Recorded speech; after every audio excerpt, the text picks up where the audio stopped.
Ok. Et ça, c'est Dieu accomplit par ses serviteurs. À tout le général qu'il faut. Avec 7 balles, chef qui nous a 7 balles. 7 balles. Il est là, pour tout le monde. Là, il est là, il a corona. Na mona muta kufuna corona de. Voilà. Hein? Na ko babela kana mona raté parce que comme il est dans presque tout le monde. Tu s'est sauvé. À mon Louis Michel généalogue, un géologue, un professeur réputé à l'Obiboy. Bato nyonso oyo bazui coronavirus, bazui vaccin. Qui sinango ezalité vous tous vous serez morts. Beaucoup pour fanyos. Obi charisme. Otabota makana. OK. On m'a bébé mon soir bimina di bumune pas il faut moi aller là. Aller là ta. Akangelo ngana charisme. Mon soir mona kolela avec charisme. OK.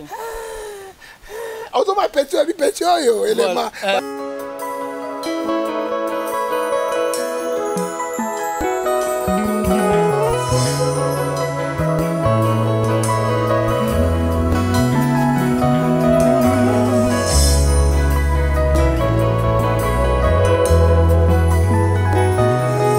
Voilà, vous suivez partout dans le monde entier votre chaîne que vous aimez beaucoup, Concept Touch TV, Otolobaka Vitesse au Wapi, Nandenga Mukete. Naibite bandeko baza tellement belé balingaka héritier Ibula Mouyaka na bango nyonso yeyo. En tout cas, on dit souvent que l'actualité nous oblige ya koyambela bino batu oyo baza d'une au barotu ko expliquer ba imboka par rapport à makambo eza koleka na actualité to makambo eza koleka na monde na biso. Donc là directement je dis merci na maman Afi Milando Motema ya papa Audace Milando ba kolanda biso kuna. Je dis encore merci na ba vrai il y a héritier Ibula acteur Rugen sans père homme vrai, pourquoi pas Luda Chris Fila l'aspect des États-Unis, pourquoi pas Lucas Chiquito le patron silencieux Motema ya Ariane la Chocoline la douce, pourquoi pas Joffis papa social Nzongo ya Mena Motema ya Rite la cadette Nzongo ya Men. Là directement aussi je dis merci à Mokonzamboka le tout puissant champion Wadol depuis La Rochelle, pourquoi pas Drisha motomètre Bebazi Beba Tchafouin au Monango papier kofo Nakata Istanbul wana motaletio azate. Donc aujourd'hui mon héritier Ibula, je reçois pour vous prophète Ngefa on a lobinaye le sako prophète Ngefa. Nzambe aleki bango nyonso na nguya na makasi. Le sako matoyi elekaka mutu te. Le sako prophète Ngefa basukolaka lion minote ya koswa yo. OK. Boni prophète Ngefa. Très misa tout. Le sako prophète Ngefa. Balonga nyoka yoyo te. Ah solo. Le sako chokoli londe mokonzi. Angone makamu mwete. Dala chokoli lo mona ngali bala. Voilà. Dala chokoli lo mona nyomititi na nyomititi. Prophète Ngefa. Oui. Boni. Non, ça va, nous sommes là. Kaka bato betanga masasi 2-3 jours eleki. Bautu ko menacer yo bien. Babi misi arme babetanga capitaine. Awa et pas maman poto awa. C'est un scandale. Voilà. Hein? Donc on a porté disparu à Zui Mbeli bani ko tobola mutuka. Oyo kutu yema otama na keti. Hein? Yema otama keti oyo transport. Voilà. Keti wa propreté. Mais oyo transport e beba wana ozomona. Donc poli motema mabe. Hein? Aibesa na zwa mutuka ote. Na zwa mona pasi. Na ibi mbonga politique te. Hein? Ezaka ba fana biso papa mota mama kote zwa mo eloko. Eza lokumu na Nzambe et je regrette ba soldats ya Congo. Bah, il va minduki ah bah kenena STT hein pas un capitaine à ça n'était pas ya Kanyama et à ça pas ya awa état-major général et pas ya la police pas Elvis et pas ya nani Kasongo mais naïbisé monsieur article 12 à conseil tout Congolais sous de go devant la loi obimisi arme obeta na blimwe okamata maniko to ba destruction méchante na article ya 110 code pénal na biso c'est 2 ans à 10 ans de service pénal. Alors il faut ba sodo ya biso ba mibeko ba ba constitution ba pe code pénal ya mibeko ya mboka parce que ce qui doit être ça ce n'est pas république fonctionner tout un état mo ba terrorisme. Voilà, merci beaucoup en tout cas na bandeko ba ko sala makambo eza kitoko te waza prophète za mosali na Nzambe respect na basali na nzambe kosala pe makambo moko ya malamu toza na prophète Ngefa ouais belo ko sali ezali Zacharie chapitre 2 verset 8 OK azui musapati na lisona zo bimisango ya ko sibiri yango voilà parce que nzambe zo bisona na Romains 12 verset 17 à moi la vengeance à moi la rétribution au moins akoboma bato OK parce que molimo également nzambe pesa que esprit malin et côté na Saoul et côté na soda wana OK hein Esaïe 55 verset 11 Dieu accomplit par ses serviteurs à tout le général qu'il faut abetanga 7 balles awa na chef kinyo na kufate 7 balles 7 balles il est là botuna ye hein apôtre meilleur ya botuna ye abetanga 7 balles na tolo na zwa bible na tiao il est là et betate OK OK ya ça aux ambassades na betanga parce que nazali ko défendre cause réelle voilà nazali ko défendre cause ya république Jésus moko a défendre qui cause ya ba égyptien ya ba israélien parce qu'il était juif Moïse a défendre part ya banani ya ba juif alors je défends aussi la part ya république démocratique naïe ça ka ina mbongo il faut tamana ba rendre vert atama ba ketcho polande ketcho e ba tsa couleur na ibika boma ito chauffeur moko na kingatsani voilà merci beaucoup en tout cas tozana prophète Ngefa otokobeta na maso prophète Ngefa troisième vague ya covid oza ko déranger pe ba imboka ba ko comprendre était vieux makambo o tracasserie komi makasi ko bengana ba mama na banzela ezo sala ndeni mo prophète papa toyoki eloko ba toucher ka ba église te ba toucher pe hôpital te ba toucher pe les ba toucher te nini église école te voilà mais na ko pesa tolina président contact toi de secrétaire Hollanda ba makaba pa yate mais la troisième vague na porte ba le fungoli voilà hein même ba importe ni mo ka bini mosusu mais na ki ba bino non ba to ba teka ba fungola ba donc o ba kufa o ba kotikala ba tikala parce que économie zo ne partait ya mais le banga poloso mais ici na Congo est-ce confie là tous on a deux saisons monsieur la saison de pluie la saison sèche la saison de pluie ba to ba bela ka kosu ba mitu pa ba fièvre voilà to melaka ba aspirine mo ba kisi na biso to bikaka hein na mindongo zo to liaka mais ce la saison sèche c'est la même chose hein mais ce n'est pas le problème de corona hein ngai nena yawa na ka corona na mona mutakufa na corona de voilà hein na ka babela kana mona ka te parce que quand elinga na ndako pe presque tout le monde to se sauver ba fièvre ba maya moto ba to tie ba sili mais kulat ça biso di kama mindele pona mbongo ya banque mondiale ou azo pesa ba président africain ba tia biso na cachot ba tia biso na esclavage hein toi l'esclavage te papa oui obimate otambola te osala te siko bino opekisi bato wana opekisi botel soki moi son bali ba mettre ba njobi kuno opekisi ba hein voilà parce que bato baza 1 mètre te mais njobi ba kutana njoto na njoto et da covid ba o soka na covid 19 est-ce que akangami na sero wa muso azanga covid jamais akozanga te opekisi yango eloko moko te ezali neti likunya moko motema mabe oyo bazuko tia bato na esclavage ya 21e siècle ça bato ba comprendre yango hein ozomona ekomi ata bato oteka bato misato ba bakangibi shida mbongo ekomi lelo na okina France masque ezali sous obligatoire te voilà hein botambola na bino ezali obligatoire te siko bango bi récupérer voilà tous na climat poto ana 4 saisons biso na 2 saisons hein tous appelle ndenge moko te pour ko copier makamba européen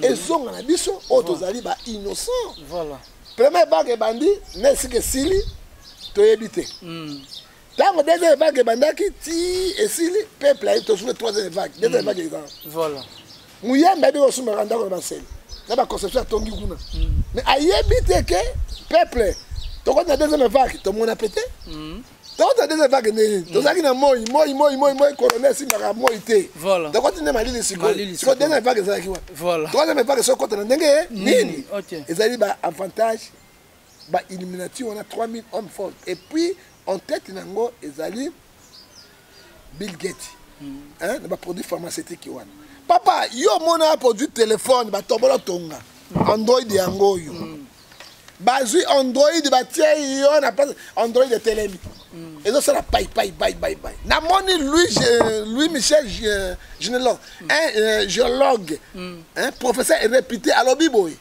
bato nyonso oyo bazwi coronavirus oyo bazwi vaccin kisi nango ezali te vous tous vous serez morts bokokufa nyonso et ça dépend bati corps ya moto na moto monsieur c'est vrai parce que téléphone oyo ezali bamatière premier ezali comment batie yo boekangami ndenge nini ça dit quoi tu es mourant voilà et puis alobi yango lisusu lui Mélenchon alobi yango il n'y a pas de traitement bato bakochape quand bazwaki yango te yango moni vaccin na poto ezali obligatoire lisusu te ezali obligatoire te soko olingi ozwi soko olingi pe te ozwi te parce que bato bazwi ebele ils vont tous mourir parce que mission na bango ezali toza 7 milliards 500 000 hommes sur la terre il faut 7 milliards bakufa 500 000 batika na mokili mais bon baromplacer bango nini ezali nini intelligence artificielle barobo yango mona barobo baosala bamituka baosala baavion baosala baopération baosala bango nde baromplacer 7 milliards wana bakokufa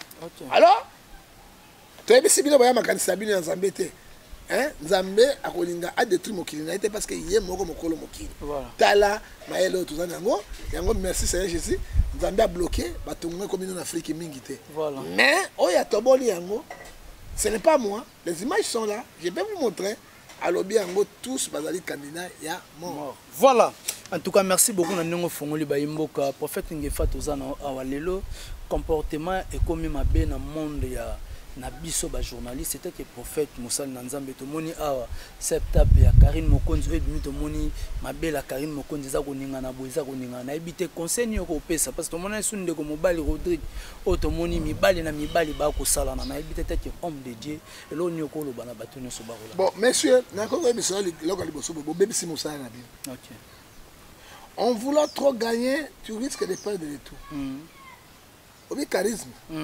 otabota makana OK okomona bébé mosu abimina libumune pa ifo mwana lela alela ta akangelo ngana charisme mosu mona kolela avec charisme OK automa petio bi petio yo elema ma mère ne ba yeba OK tu ko mère ko bataka bi face tranquille oyo face ngotobo be tranquille be on bi ma face ngotobo esprit mabe charisme babota mango na libumu élévation et utaka nini na libumu pas force à cater. OK. Yango Bible c'est que contact tout de ce qui est Internet c'est la meilleure télévision du monde. OK. Bato mingo moi baleka internet mais basa nza bana ba église te. Hein? Basa succès dans internet. Suka bako matsape ko ina. OK. Oyebi mutakala ya moto ezali sacré. Fumangani ezali sacré. Ezala mwasi na mobali. Yango tolata bilamba. OK. Pourquoi tu vas bilamba c'est yango déjà unité productive yango nde botaka et botsaka OK après ça yango respect mingi voilà hein moto là normal soka tikali motaka là directement comme il faut OK mokola koyeba ke aza motaka la fumangana libanda alati bilamba fou esili OK soki tozo bomba banzoto ko ba femme musulmane te loko ba femme bouddhiste te tokomi kozwa ba parti na biso ya nzoto kobimisa libanda mabela mwasi excitaka mibali fesse ya mwasi excitaka mibali mabela mwasi c'est la beauté d'une femme utaka na poitrine na ba fesse na ye eza elongité elongi bakoma kosala opération chirurgicale elongo ni bozo luka Matthieu 16 verset 25 à 26 à quoi sert un homme de gagner tout le monde sur personnel petit point en ngai en tant que chrétien na acte de comment ça sali Éphésiens 5, verset 11, l'a condamné en gros les effets du diable. OK. Elle est très belle. À cause de mon bali, mon père, il a fallu finir. Oui, quand ma fille est pornographique, il y a un moment où ma femme de nuit, ma mari de nuit, ma kotaka na ba pilo kwa ndenge. OK. Et soit une femme de nuit à côté parce que ce sont des esprits. Quand définition il y a démons, ce sont les esprits mal privés du corps. Ako le kana mon peuple bazo tala yo tala yede awotela bafumangani na mabele na yo metango amoni yango aluli yo na butu boye ala akoteli yo bani kosala yo ata na moi bako coucher na yo on abota kate na bala kate okobala ndenge nini parce que corps komi ko bimisa yango na batele biso tango tokolaka papa okomona mopenda mwasi te libela mwasi okomona yango libela ya mwasi okomona to bana komona mwasi lo après nzambe c'est mwasi Mais si on a l'action libérée, on mais au quoi y a na kao, mais les lois sambwa. Et comment on le rôle en groupe, bah t'es quand même. Quoi wenze bo, bah mi sambu si bango. Bah si bazali na valeur. Bah si bazali na lokumu. Mais les lois c'est ah, ça moi soka moi si yoso. Bon bah c'est là 2000 francs bazali. 1500 bazali. Na tout moi 800 francs. Le quoi la 0 centime ça il m'a camoné avec. Voilà. Alors attends les autres de naga bien osaka moi c'est le quoi là moi si parce que valeur ya mutu yango wana. Soki bande ko so basi bazo sala biloko ndengo wana monsieur nazo condamné yango na Ephésiens 5 verset 11 et je condamne aussi na 4 dans mon canal Galates chapitre 5 verset 19 les œuvres de la chair sont manifestées impudicité voilà.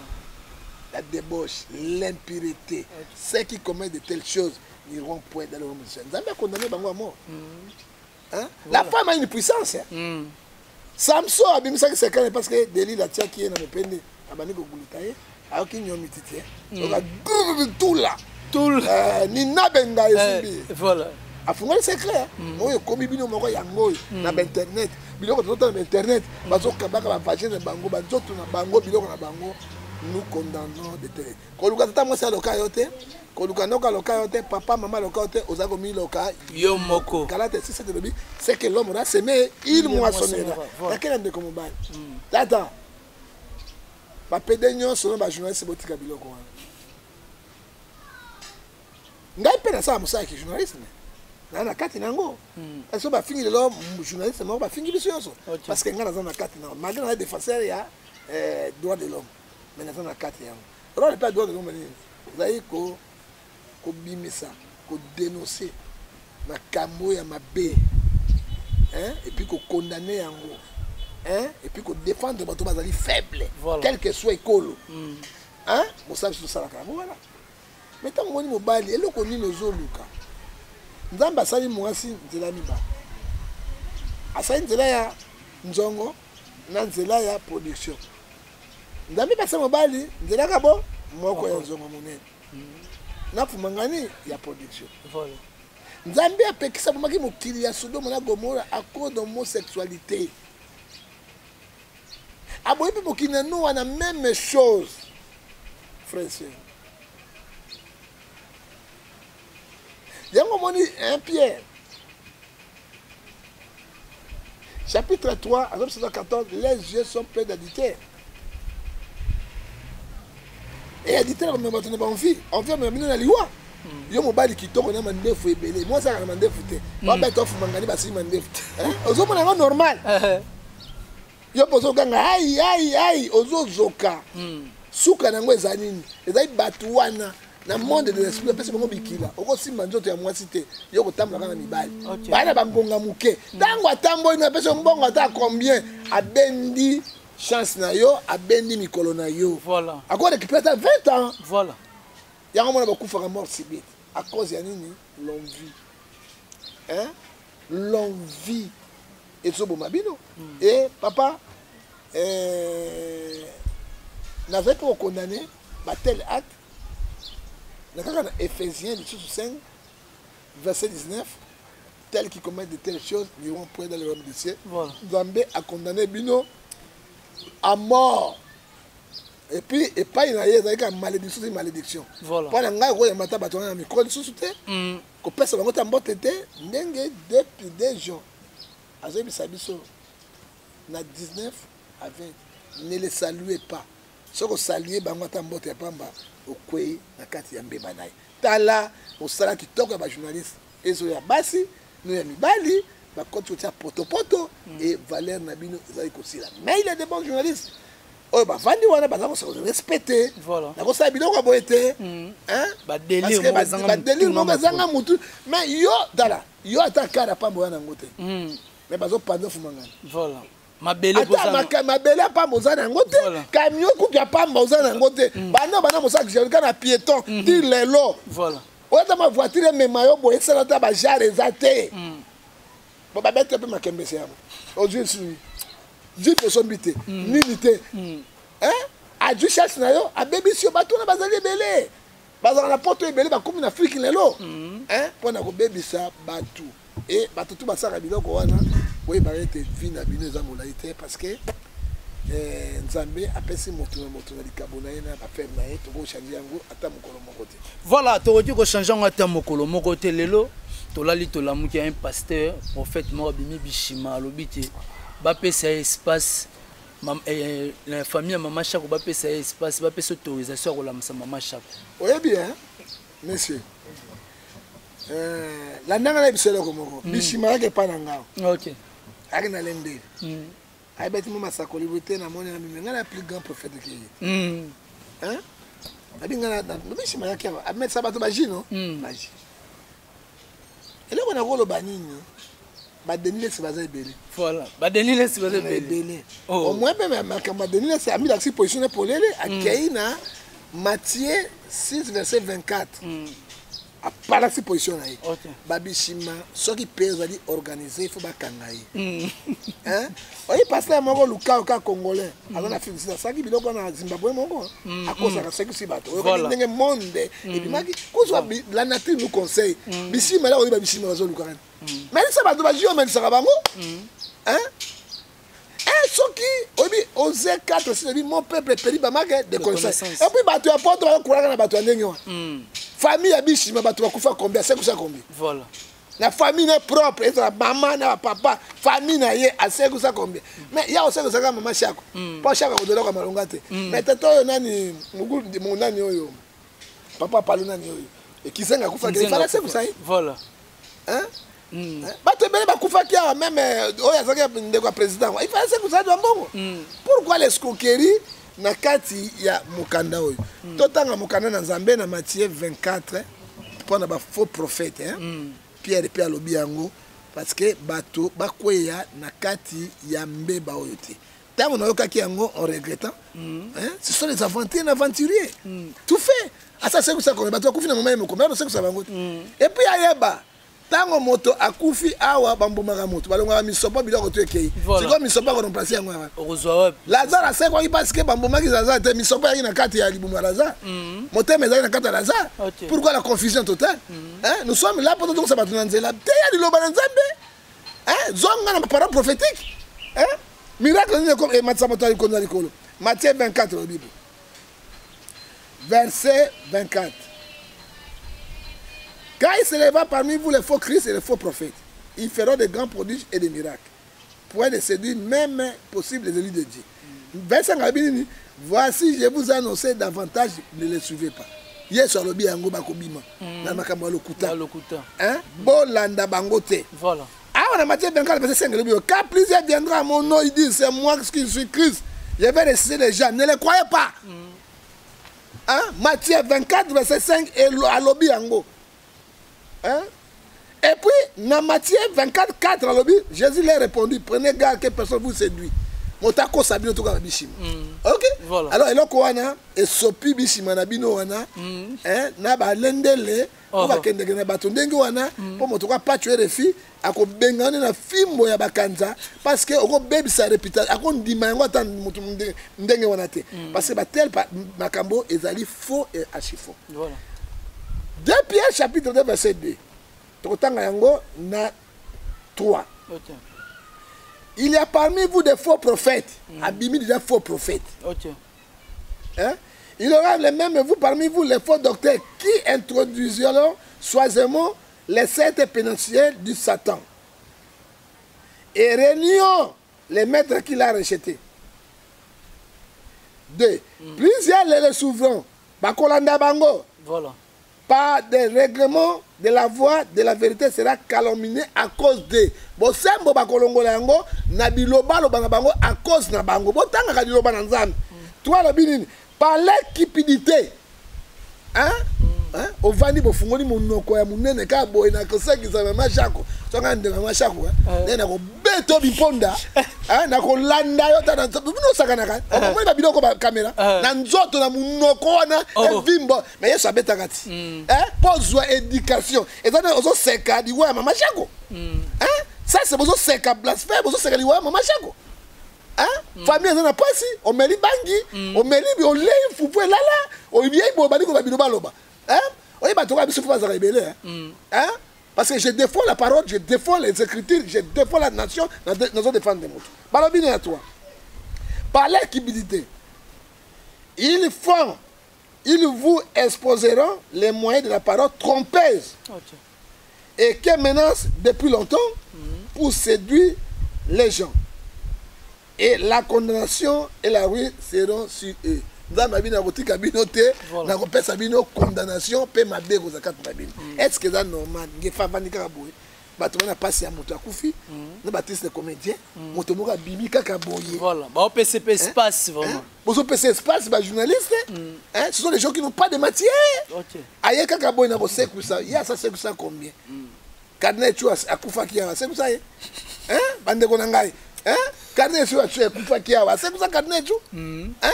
Obimi kaka ndenge wana boye. Hein? Dans la parole pénitentiaire, 2 Pierre, chapitre 2, verset 1 à 4. Pour que se dise, frère, ils ont passé dans le sang congolais, ils ont appelé na Sony, parce que, batondé mon musique parce que, ngai, na na oyo.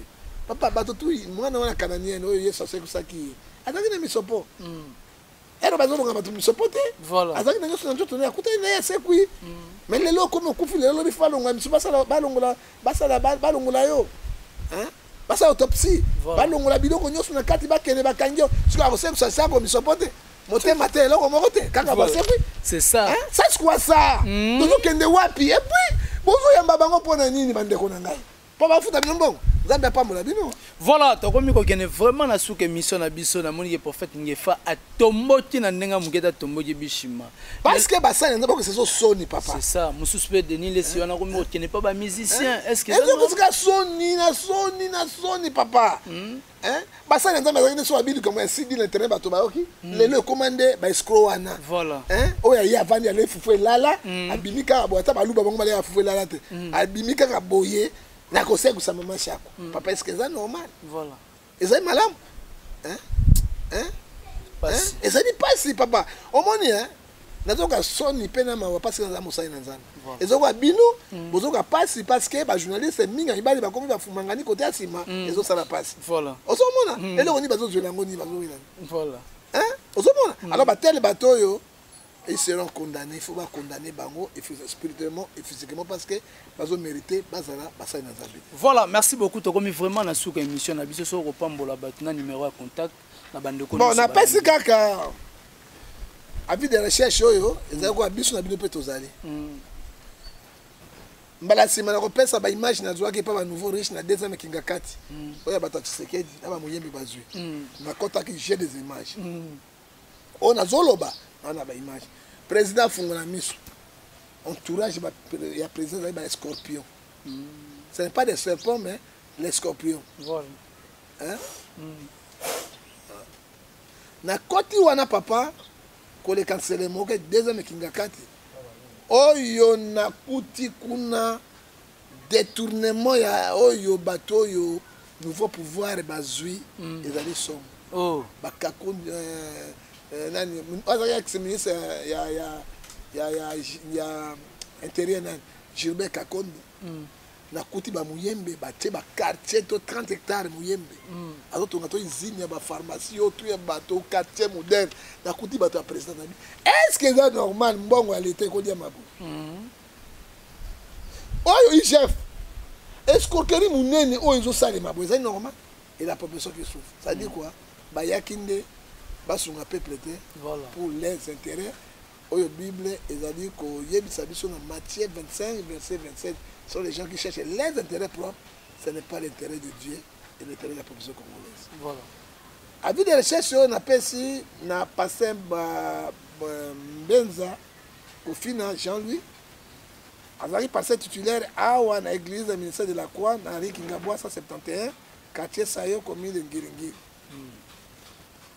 Passé à organiser qui séminaire prophétique dans la province de Yumbi. Ok.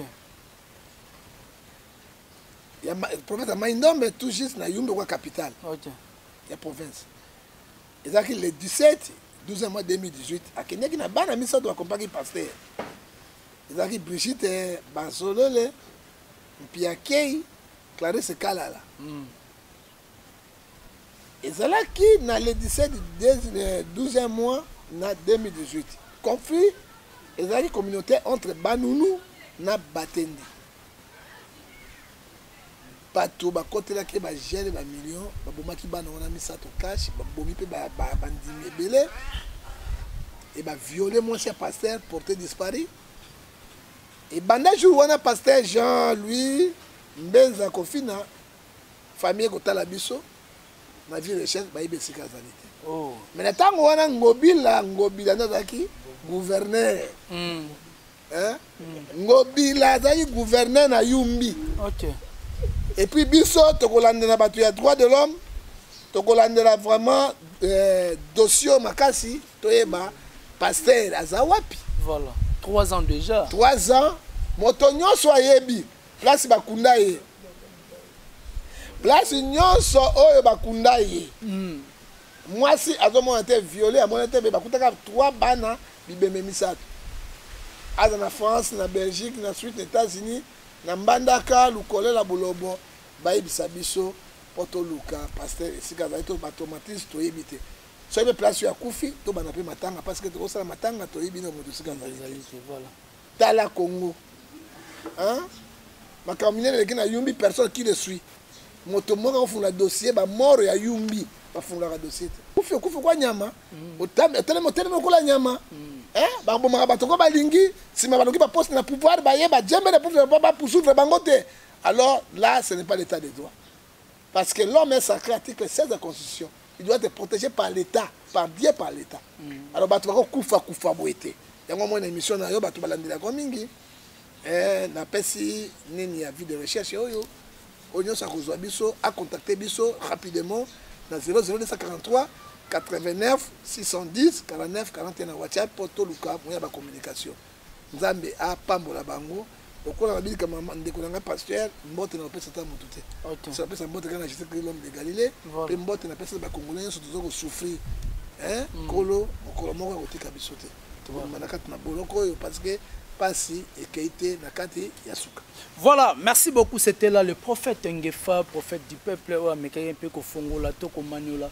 Bande konyo so ba mesana kolanda par rapport à ba maté ya naye na ba sujet o biso to yaka nango liboso naye nenga décortiquer yango et ça la kitoko na elengi na bike mokonza mboka le tout puissant champion Wadol depuis La Rochelle au Sepeli, pourquoi pas Drisha motomètre bebazi beba Tchafouin au monango na bike au Sepeli. Merci beaucoup na ba vrai ya héritier Iboula. Acteur, Rigen, sans père, homme vrai, pourquoi pas na Luda Christoufila, l'aspect des États-Unis, pourquoi pas na Tchofi, c'est papa social Nzungu ya Mana Motema, ya Ritela Kadete Nzungu ya Men. Je dis merci beaucoup na Mouze na Sima Caméra, pourquoi pas à notre babi moi na Mouteketa Pacho RFI, donc Tazani pe awa donc moi na Mouteketa, l'homme makamu, muta makamu. Ya bela fumu bela kasai. Muto monani Soti Nzambe Azoni. Play.